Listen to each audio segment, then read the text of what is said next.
Today's daf is this is Friday's daf. Kiddush, second day of Kiddush. We're up to daf. Hey, Amid Aleph, and we're up to towards the bottom of the page. About 5 lines from the bottom. Amar Rav Huna says, "Chuppah kaina." Rav Huna says, with 5 lines from the bottom of the page. Rav Huna says that a chuppah is kaina. What exactly is chuppah? Is a big machlekes and poskim, whether it's standing under the chuppah, whether it's the yichud that takes place after the chuppah. That is what we call, even though we don't call that chuppah, that is actually what chuppah is. Rav Huna says chuppah is kaina. No, chuppah not only it concludes the marriage ceremony, but actually it can serve just like the kesef shtar bia. It can also betroth you. Big machek is a shayni whether Rav Huna says that therefore you need 2 chuppahs, one chuppah to do the Kiddushin and another chuppah to do the Nisuyin. Or like other Rishonim say, how can that be? If it's the same chuppah, how can one chuppah be only for Kiddushin? What Rav Huna is saying here is that one chuppah does both, the Kiddushin and the Nisuyin.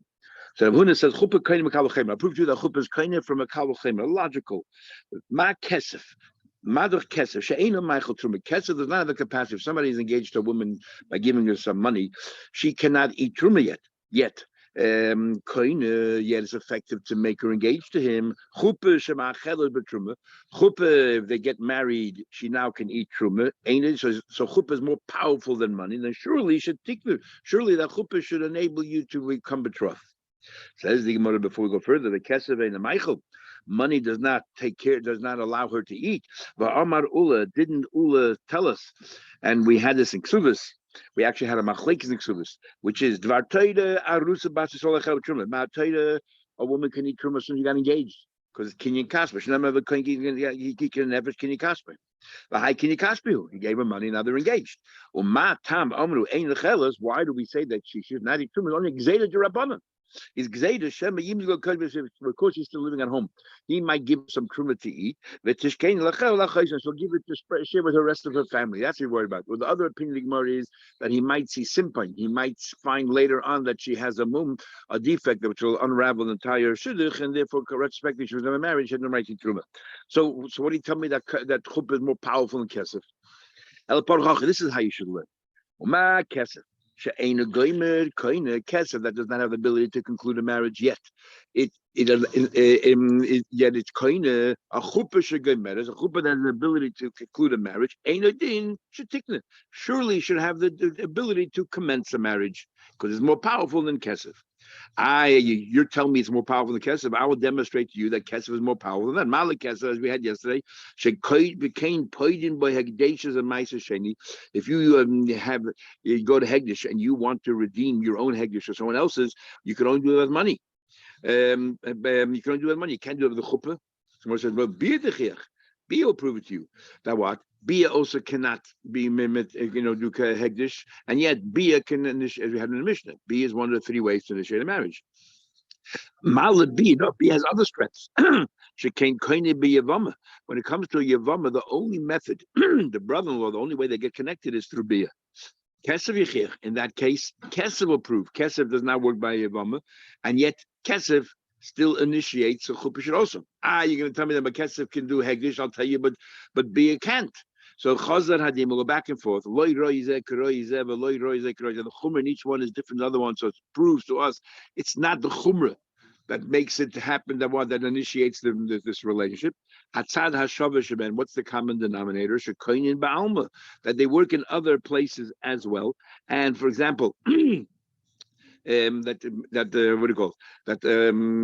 That money works in all the cases is a koinen kan, and the work of it as well is af ani avi chuppah shekoinen ba'alma. Chuppah ends the marriage, and now he inherits her. All the dinim, now he's a kohen, he can go ahead and mitami to her, annuls her nedarim on his own, is koinen kan. So the chuppah also should be koinen here. No, even the tzad hashava sheben, there's something unique that the chuppah doesn't share. So maybe you can learn from them. What is that? She benefits either from the bia or from the kesef. But chuppah, what does she have? Hana. A star will prove it to you. A star is effective to initiate a relationship. There's no hana, it's a piece of paper. Mal star, but star has other keiches. You know how powerful a star is? She came moitzi. A star can to take a bebas yisrael. A star can end a marriage, so therefore it can start a marriage. Kesef a biyuchich, no, that's not a chumrah that has any impact. But a kesef cannot end the marriage. Biyah cannot end the marriage. It initiates it. So that idea that ends a marriage has no relevance here. Is the Chazar Adin, again, we'll go back in circles. Each one has their own chubra. Hatzad Hashavish Ben, what's they have in common? Shekoinin Ba'alma, they're effective in other places, but Koinin Kan, and they're effective here as well. So Af Ani Avi Chuppah, so Chuppah is the same thing. Shekoinin Ba'alma, just like these things are all Koinin in other places, including Biyas, Koinin Ba'yavam.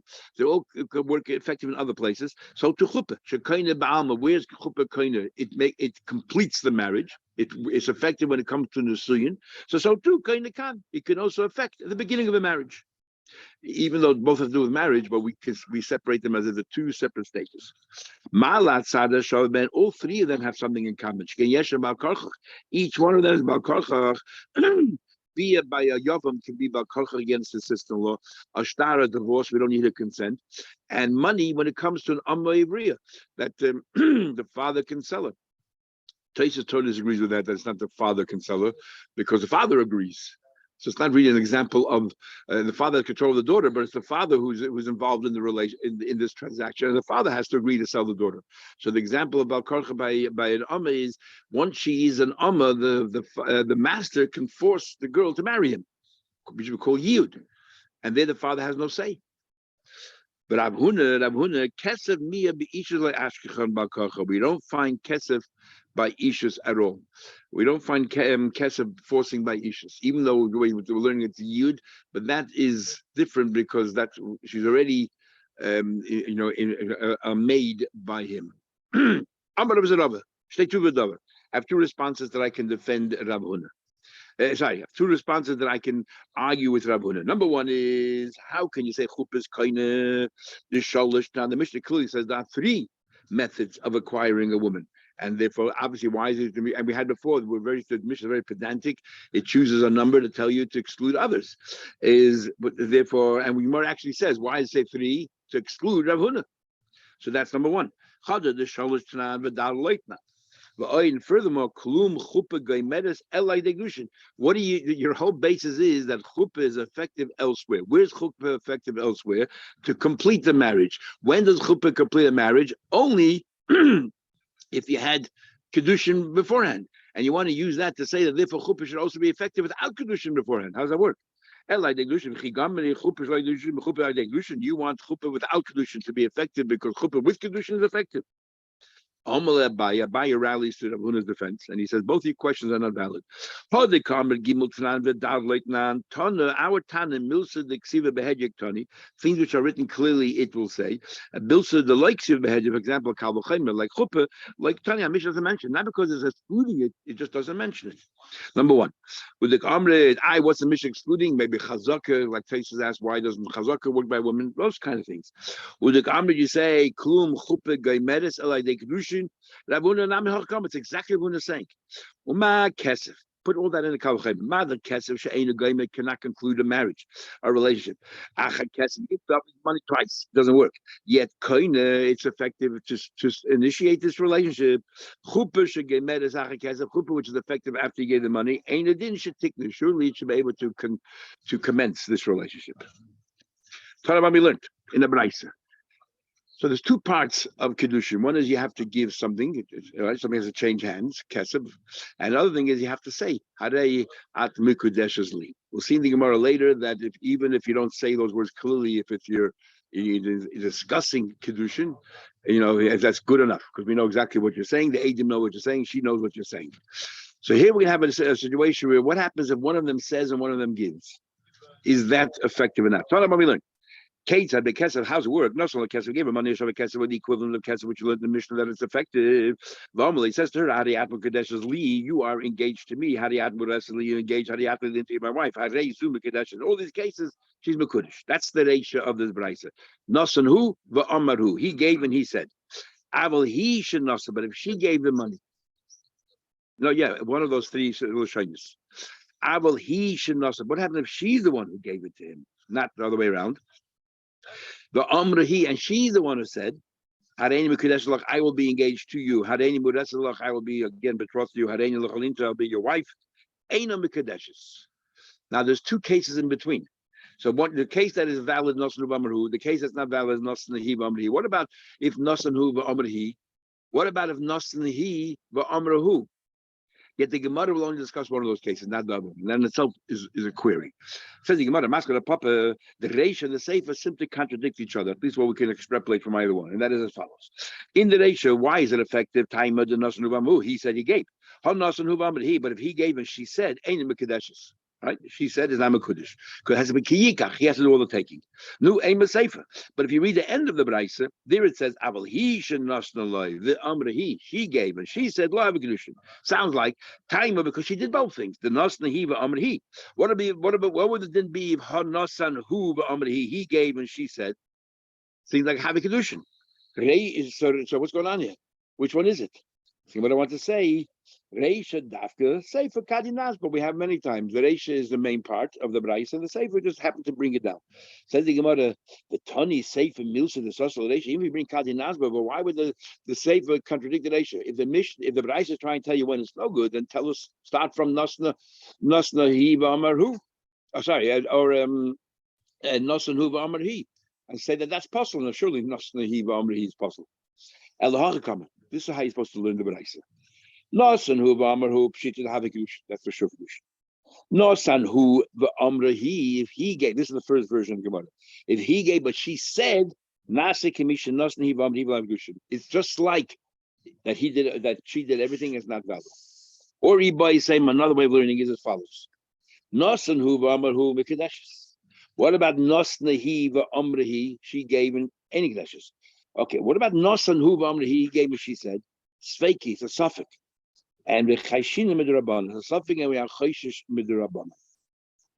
Now, first of all, why doesn't the Gemara Why doesn't the Gemara talk about a case where she gave it and he said same thing?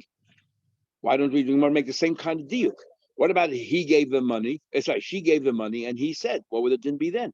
We're only focusing on where he gave the money and she said. What about if she gave the money? So the Rishonim say because there. Sometimes it's good enough. We'll have an avches. If the person is an adam chashiv, and she gives him the money, and he's willing to accept it, the satisfaction that she gets from that is equivalent of a pruta, and therefore she will be mekudesh. So sometimes nasna he v'amarhu she will be mekudesh, but if it's an ordinary person, she's not mekudesh, and therefore the Reisha Sefer not a contradiction.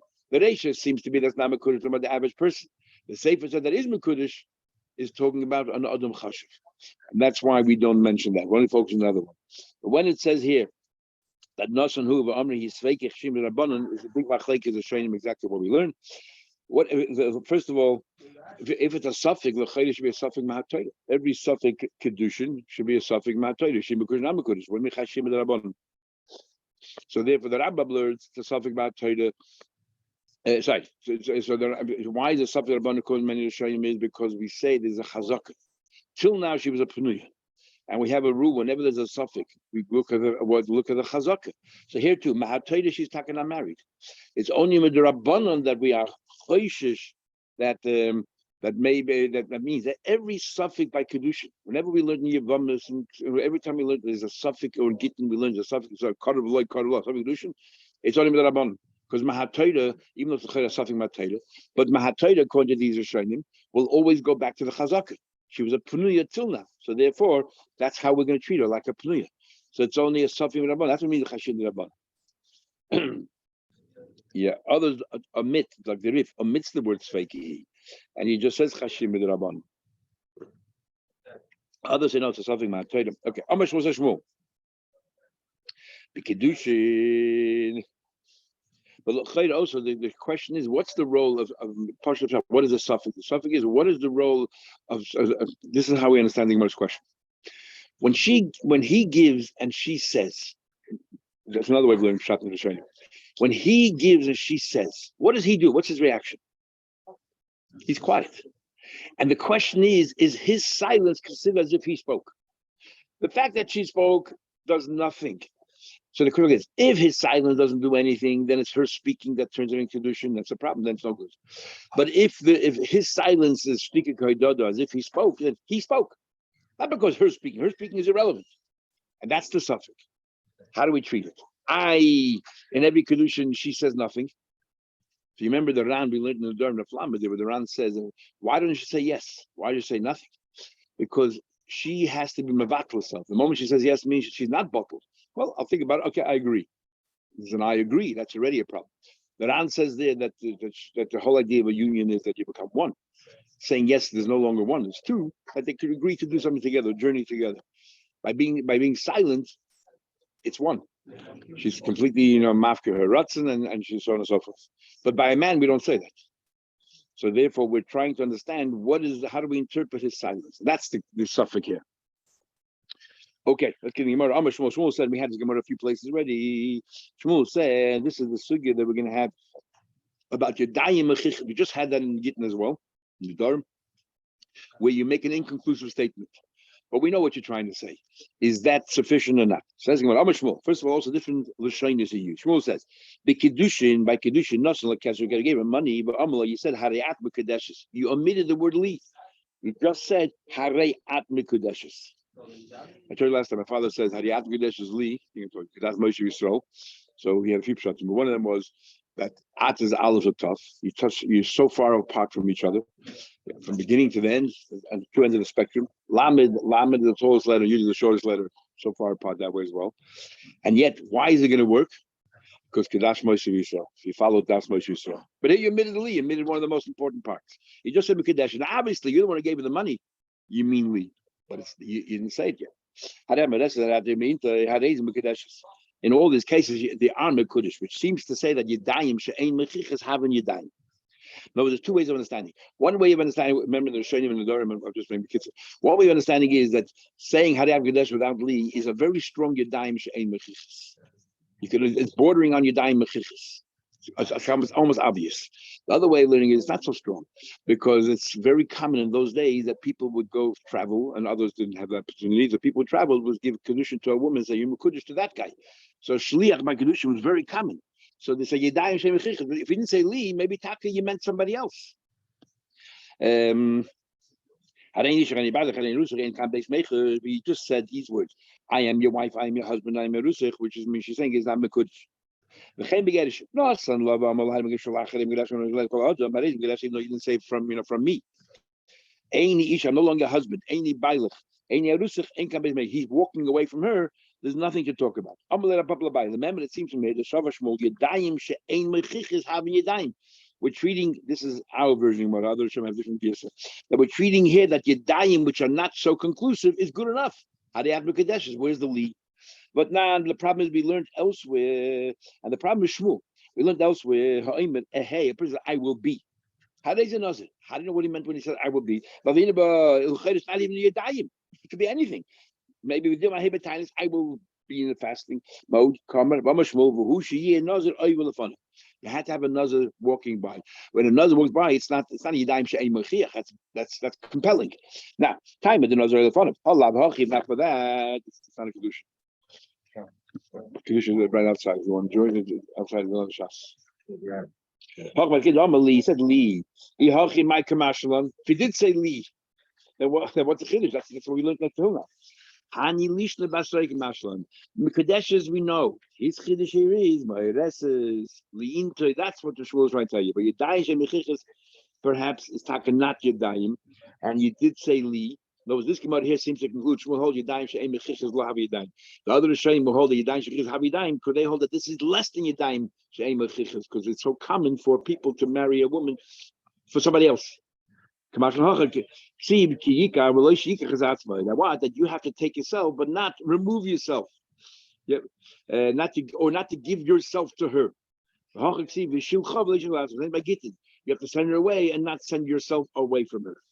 That's what I'm talking about. Languages. So let me learn. You're my wife. You learn different languages that you use, different expressions.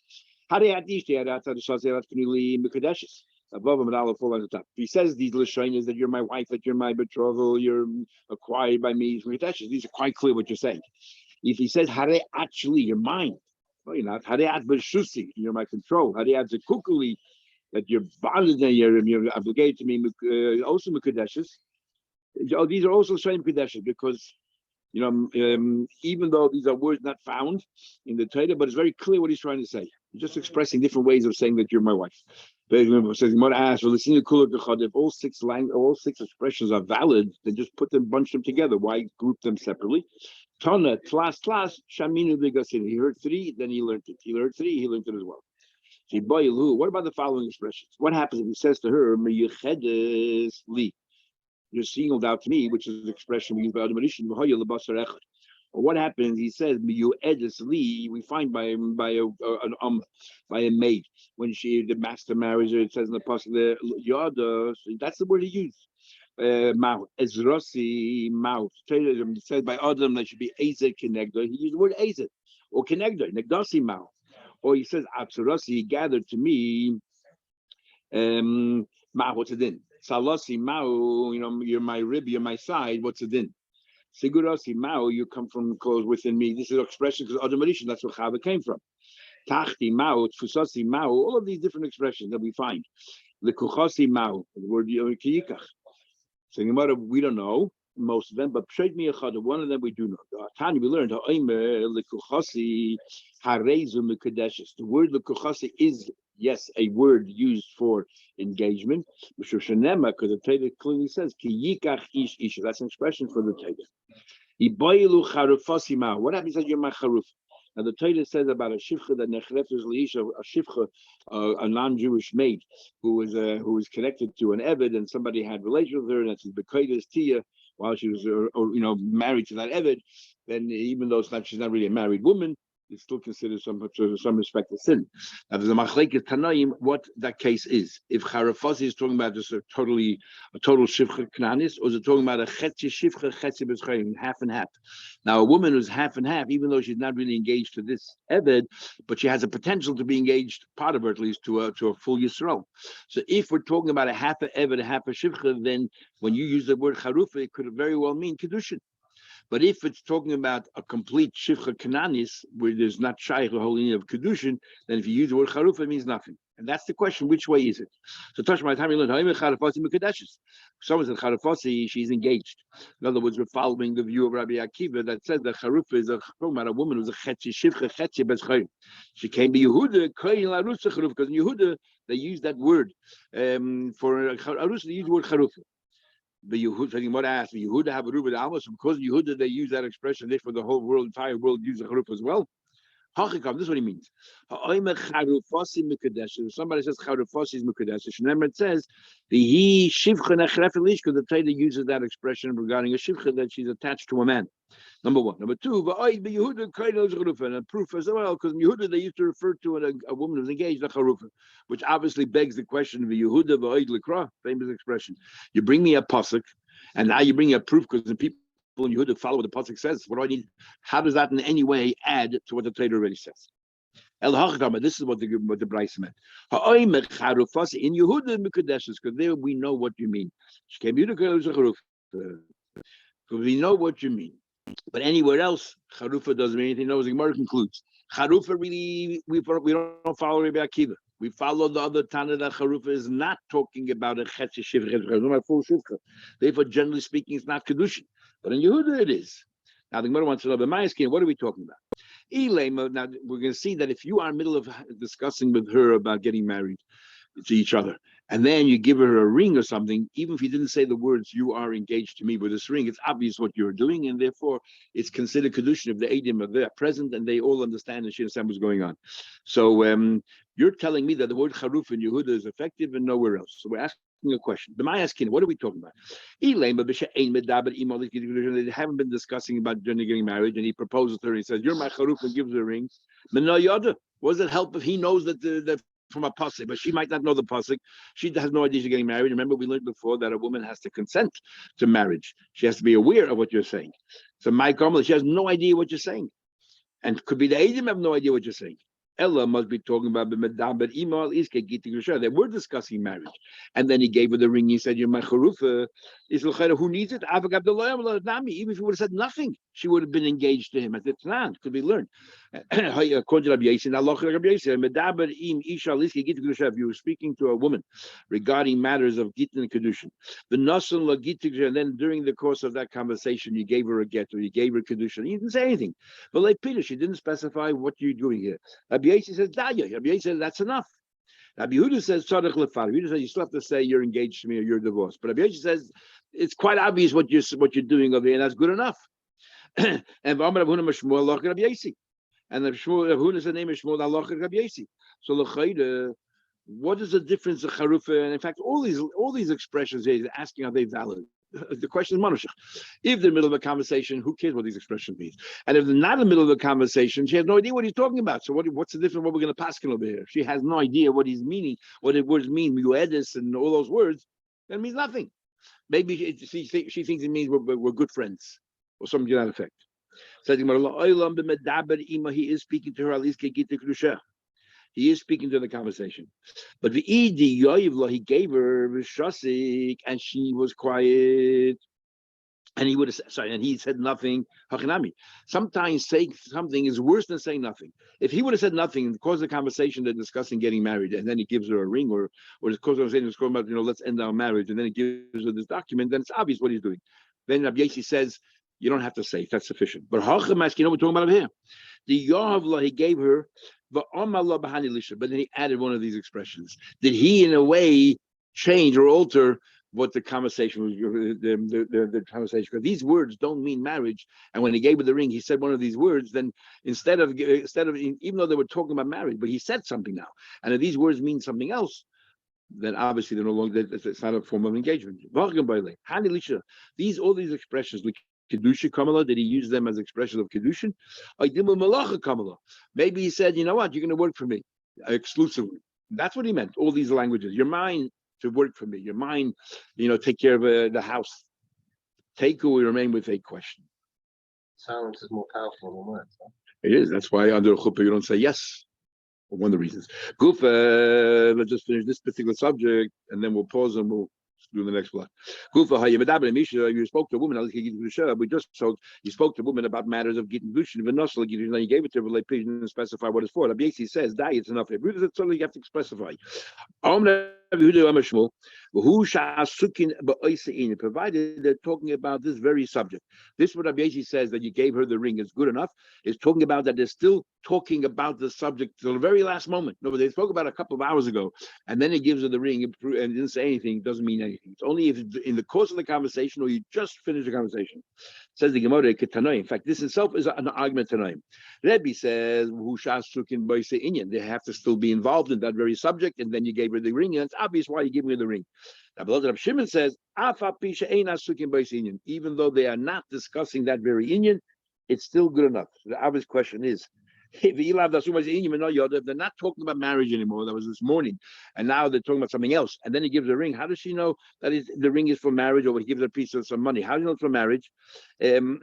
Maybe he's giving her a present. He really likes her, he gave her a gift. My Carmela, how does she know what he's trying to say? And then he uses one of these expressions. How in the world does she know what he's talking about? Amar Abaye says, even according to Rabbi Shimon, not talking about something else. They're still talking about matters of marriage, but not directly, do we want to get married? Now they're talking about, so what are you going to do for a job in the future? Or, if is your father prepared to give a dowry, what's he going to give? Talking about related matters, but not direct. And according to Rabbi Shimon, that's good enough. Amar Rabbi Yossi. So the same Shmuel said, Kol she'ena yodea b'tiv gitin v'kedushin, lo yehei lo esek imam. Anybody who's not an expert in the laws of gitin and kedushin should not be involved in gitin and kedushin. In fact, I saw a letter from the Rebbe. The Rebbe spoke about that all these rabbis who do marriage kedushin today says clearly you have to know something about gitin as well. So it's not good enough just to learn yuchsim regarding marriage. And no, you have to know something about Gittin. Otherwise, more clearly says it. Anyone who does not know Gittin and Kiddushin. So you don't break it up. Kiddushin for Kiddushin and Gittin for Gittin. The more bunches together. You shouldn't involve them at all. You have to know a little bit about Gittin as well. So the question is as follows: this very din that we just said, using these other expressions, and or having a discussion with a wife and then just giving a ring without saying anything, which halach is like Rabbi Yossi. A rabbi who doesn't know that din should not be something we know is a din which is not that common. Can you still perform marriages? Or any din that's relevant to marriage, even though it's not that common, you have to be aware. And if you're not aware, you shouldn't be involved in being Masada Kiddushin. Even didn't hear the din of Huda Mishmul. Amalei, he said, in Hachinami. Yes, he has to know this din as well. However, Taisha doesn't like Rashi Pshat at all. He brings another pshat. He's talking about people having discussions with women about marriage shouldn't just go ahead and use these other expressions and so on, because you don't even know, you might say something in the middle that halachically might be considered an expression of marriage, and if you give her a gift, you might even be married without realizing it. It's like all these shilas that have these mock weddings. We know these kids have plays and make mock weddings, whether there's Kiddushin there or not. Okay.